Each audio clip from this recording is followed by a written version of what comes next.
Hebrews chapter 6, and we are going to read from verse 13 all the way down to verse 20. For when God promised to Abraham, because he could not swear by no greater, he swore by himself, saying, surely blessing I will bless thee, and multiplying I will multiply thee. And so after he had patiently endured, he obtained the promise. For men verily swear by the greater, and an oath for confirmation is to them an end of all strife, wherein God, willing more abundantly to show unto the heir of promise the immutability of his counsel, confirmed it by an oath, that by two immutable things in which it was impossible for God to lie, we might have a strong consolation, who has fled for refuge, to lay hold upon the hope that is set before us.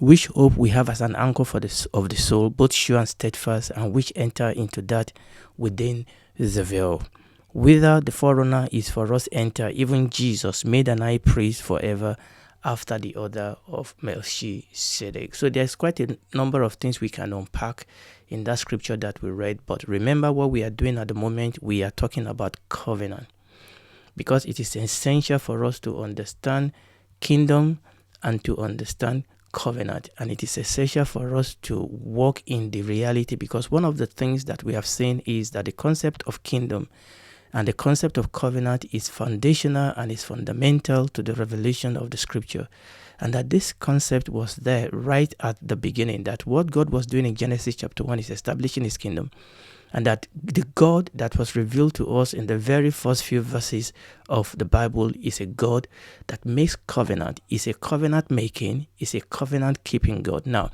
one of the things we'll see in our teaching today is that the concept of covenant is actually quite universal, and we are going to see it in all sorts of, a group of people in all sorts of religion, paganist religion, and all those things. But we need to understand that these are reflecting, even though they have been, bastardized, even though they have been polluted, but these all are reflecting a concept that we found in God himself.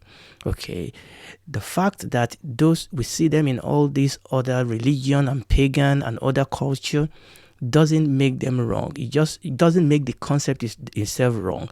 It just means that they have polluted that concept, because immediately we start talking about covenant, people only think about, the paganistic world of things, because that is usually where we hear people talk about covenant. The truth is that the God that created the universe is a God of covenant, and we have seen that as we have read, and we are looking through the reason why we know that this is the case. Okay, we've looked at the name of God himself. The very name of God, Yahweh, is a covenant name. The subtle change from Elohim from the first stage of the book of Genesis to Elohim Yahweh in the second stage of Genesis, after the creation of human, after creation of the man and the woman, after the creation of God's vice regent, that subtle change actually tells us that God came into covenant with a human that he created. But even we went all the way back and we saw that actually when God created, God covenanted, that from the word go, even in the act of creation, God was covenanting even with the physical world, physical things that God created. So we need to understand that this is very foundational. The concept of kingdom and the concept of covenant is at the heart of the revelation of God. God is king, and God enters into covenant relationship with his people. Covenant defines and establishes the kingdom. The kingdom in its essence is an extended covenantal relationship. So when we talk about the kingdom of God, it's actually an extended covenant relationship, because kingdom and covenant is about relationship. It's about God entering into relationship and entering into covenant with his people. The basic element of a covenant and the basic element of a kingdom are embedded in the Genesis account. They are essential bedrock upon which other consequent revelation of the Bible and other revelation of God are built. We need to understand that God is the source and originator of the entire concept of covenant and concept of kingdom. The phenomenon of covenant and the phenomenon of kingdom is originated with God. God is the source, okay? What we see in culture and what we see in paganistic are being reflected there because it was in God in the first place. But unfortunately, for the most part, a lot of this has been polluted. But that doesn't mean we should throw it away. It just means that we should redeem it. Okay, God included the covenant relationship in his creation activity and handwork. And one of the things we've been asking ourselves is that, can we find this concept of covenant in the Genesis narrative? And we said the answer is yes. We said the answer is yes. Okay, we have looked at the name of God that actually show us that. We have looked at the fact that when the word was then finally used in Genesis chapter 6 and Genesis chapter 9, it is clear that when the word was used with respect to Noah, that God was using it in a redemptive renewal of the original covenant. That actually shows us that actually what God was doing then was not starting something new. God was actually renewing a covenant that was there when God created human in the first place. And also, like I said, we saw when we went to Jeremiah chapter 33 that when God created, God covenanted, and that when God was creating the universe, when God was creating the sun, when God was creating the moon, God was actually entering into covenant with them. And one of the things we have also done is to look at the words that were used for covenant. We look at the words berith, which is the word that is used for covenant in the Old Testament, and it means to bind, to feather, to cut, to divide. A covenant refers to two or more parties bound together through the shedding of blood of sacrifice. That was what berith means, to bind, to feather, to cut, or to divide. And the Greek word is diatheke, and that primarily means property disposition and arrangement. It is made by one party with absolute power, which the second party may accept or reject, but the second party cannot alter it. We are going to say a little bit more on that when we begin to talk about the element of covenant. So this is the concept of will. This is the concept of testament. Will or testament is the most conspicuous example of such instrument, of such idea that we are talking about, that diatheke brings to the table. This idea of disposing your property is the idea of will, is the idea of testament, and that is the word in Greek that we call testamentum. And this actually is the reason why our Bible is divided into the Old Testament and the New Testament, or we can say into the Old Covenant and the New Covenant. Now let's take a closer look at each one of these terms that I've mentioned, because there's something here that is still deeper that I didn't touch the other time. So berith means, like we said, berith means to bind, to feather, to cut, or to divide. That means that there are some idioms that when people talk about covenant, that focus our mind to what is going on. For example, one of the idiom of berith is when we say that somebody cut a covenant. Now, that is the way they say it in those days. They cut a covenant. Other times that can be used is that they enter into a covenant, they establish a covenant, or they give a covenant. The word command, or to enter into a covenant. Those are other times that can be used with respect to the term berith. But the fundamental one is when people say to cut a covenant. So that is the way you say it. Somebody cut a covenant. For example, Jeremiah chapter 39 verses 18 to 19, God said, I will give the men that have transgressed my covenant, which have not performed the words of the covenant which they had made before me, when they cut the calf in twain and passed between the parts thereof, the princes of Judah and the princes of Jerusalem, the eunuchs and the priests, and all the people of the land, which passed between the parts of the calf. That is Jeremiah 32 from verses 18 and 19. You see the word cut, they cut a covenant. Why do we use that idiom, cut a covenant? Because that is what berith means. He said they pass between the part of the calf. Have that in mind, because we are going to come back to that when we begin to look at the elements of covenant in the ancient Near East and in the Bible. Other times that also stand for berith is to take hold of the robe or to give the hand. Can you remember that incident, that woman with the issue of blood, when she bent down to touch the hem of the garment of Jesus? You see, she was making a demand. That was a covenant action. So to take the hold of the robe or to give the hand is actually a covenant. For example, when we read Zechariah chapter 8 verse 23, thus saith the Lord of hosts, that's Zechariah chapter 8 verse 23, in those days it shall come to pass that 10 men shall take hold out of all languages of the nation, even shall take hold of the skirt of him that is a Jew, saying, we will go with you, for we have heard that God is with you. To take the hold of the skirt, to take the hold of the robe, is actually a term that talk about covenant. You remember Ruth, when the Ruth actually lift up the skirt of Boaz and asked Boaz to cover her, she was making a covenant demand. And we need to understand that when you say this term, that term is talking about covenant. The same way to give the hand. What do we say when people get married? They said, we give the hand of our daughter in marriage.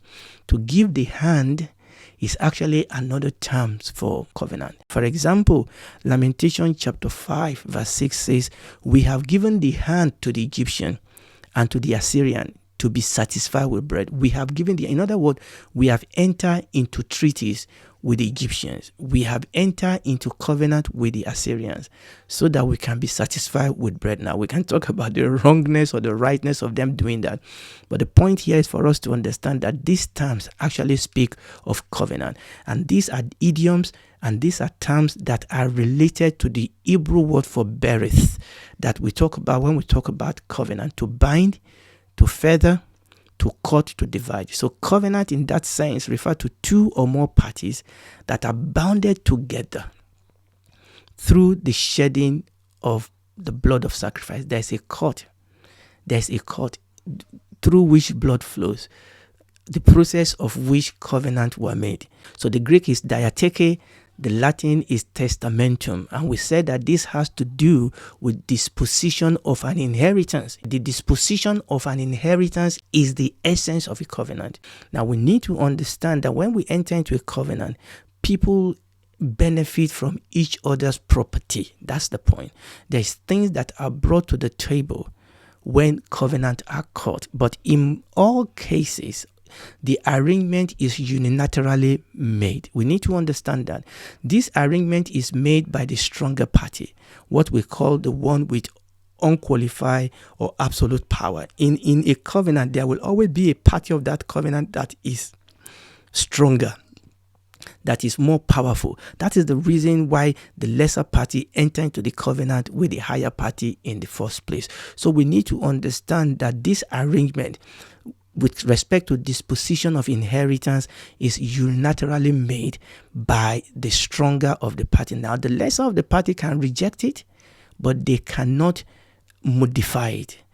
And we need to understand that this disposition, this will, this testament is sealed by sacrifice or by death. It's just like if somebody made, a will.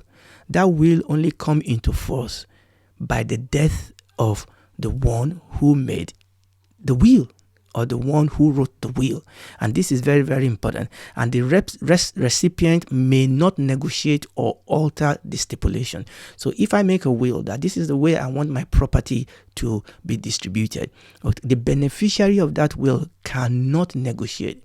They cannot alter the will. Now, they can reject it, say, he gave me the car, I don't want it, fair enough, but they cannot change the will. The will has been ratified by the death of the testator or by the death of the person whose will it is. It is unilaterally made that individual, it is the individual's property. It decide, or he or she decided who they want their property to go to. And it is only sealed by their death. And the benefactors, the recipient, cannot negotiate. They cannot modify, they cannot alter the will. Now, they can reject it, in which case they will not enjoy it, but they cannot alter it. So that is the understanding of the Greek word for covenant, or the Latin word for covenant, which is testamentum. Praise the Lord. So when we look at this word that I use for covenant in all these languages, it actually helps us to understand something of what this word means. And it also helps us to understand the concept of covenant in the Bible. Now, what about the English word covenant? Does that help us? Yes, it does. Now, you need to understand that many of the words that we use in English are actually adapted from other language, like France, or like French, or like Greek, or like Latin. Many English words are adapted from Latin. So, is this word covenant? The origin of the English word, remember I'm talking about the English word now. The origin of the English word covenant is actually Latin. The Latin origin of our English word covenant is convenere. Convenere. What does that remind you of? It reminds you also of the English word to convene. To convene. So covenant in English, convenere in Latin, and it means to convene. So it means the coming together. Remember, we are talking about the Latin origin of the English word covenant. Don't confuse it with what we've talked about before about testamentum, which is the Latin parallel of the Greek diatheke. Now we are talking about our English word covenant. Our English word covenant finds its origin in the Latin word convenere, from where we also get the English word to convene, and it means the coming together. So the thought here is the coming together of two or more parties to make a contract, to enter into a treaty, to enter into an agreement, to enter into a privilege or responsibility. So the English word covenant actually help us to understand that this is the coming together of parties to enter into contracts, treaties, agreement, promises, stipulation, privileges, responsibility, and so on. It is used in biblical context in various ways. Like we said, there's a way it is used in political situation in which we are talking about treaties. It is used in social setting in which we talk about long life, friendship, or marriages. So these are some of the things that actually help us to understand this concept of covenant. So when you understand this, you will then understand that covenantal relationship can be expressed by many idioms. So there are some words we use to describe relationship that help us to understand that this is a covenant relationship. Actually, words like peace, brotherhood, love, friendship, all these words are expression of covenant relationship. Peace, brotherhood, love, friendship, they are actually covenant expressions. Sisterhood, they are covenant expressions. So we need to understand then that covenants are not made and never function in a vacuum. Covenants are often within two parties, whether individuals or group, whether kingdoms or families. Covenants are never made in a vacuum. Covenant never function in a vacuum. It is a coming together of two parties, two or more parties, oftentimes two parties, whether individual or group. So the next time, by the grace of God, we are going to then move on into this question we kept asking ourselves. What are the basic elements of covenant? What are the basic elements of covenant? And if we can explore those basic elements of covenant, then we'll then ask ourselves, can we see these elements of covenant in the creation narrative story? Or can we explore briefly throughout Bible story where we see this element that point our heart and our direction to the fact that covenant is being made? So what we have established today is that our God is a covenant God. The covenant originated with God. Relationships are protected by covenant. This is the importance of marriage. People said, what is the difference if two people love each other? What does a piece of paper mean? Number one, marriage is not a piece of paper. Marriage is a covenant that is entered into between a man and a woman in the presence of their family. Is a covenant, and it makes all the difference because covenant protects that relationship. Covenant protect that relationship. The covenant is the constitution of that relationship. Marriage is not just a piece of paper. It's a covenant. And covenant is powerful. Covenant is powerful and covenant is essential to a relationship. And when we begin to enter into the elements of covenant, you will see why this is important. Now, where we read at the beginning, I've not made any comment on that. Where we read when we started, when we come back the next time, we are going to make comment. The Bible says that God entered into covenant with Abraham. Verse 17 says that God was willing more abundantly to show unto the heirs of the promise the immutability of his counsel. He confirmed it by oath. God considered it necessary for him to give assurance to Abraham in this particular case, to give assurance to Abraham the immutability of his counsel. He confirmed it by oath, because this is one of the things you do when you do covenant. And that is the same reason why we get into a marriage. If you are serious about your relationship with me as a man, as a woman, come and know my parent. Let's go to the altar and make a covenant. If you're serious about giving me a job, then give me a contract. These things protect relationship. And this is what covenant is all about. And we are going to look a little bit more into this now. If you are listening to me tonight and you are not born again, you are not in covenant with God, but you can be, because on that cross, a new covenant was made, ratified in the blood of Jesus. And you can come to Jesus tonight and confess that you need him, because he is the powerful one. He is the absolute party in this covenant. And he has made a will that is being administered by the Holy Spirit, because he has already died on that cross. But you have to be in that will. You have to enter into that covenant. And tonight you can. Just ask him to be your Lord and Savior, and ask him to save you, and he will. He will take the heart of stone, heart of the devil out of you, give you his own nature, and he will walk with you, help you to grow in your experience, in your Christian experience. And when this is all over, you will spend eternity with him in the new heaven and the new earth. Do you today, because tomorrow may be too late.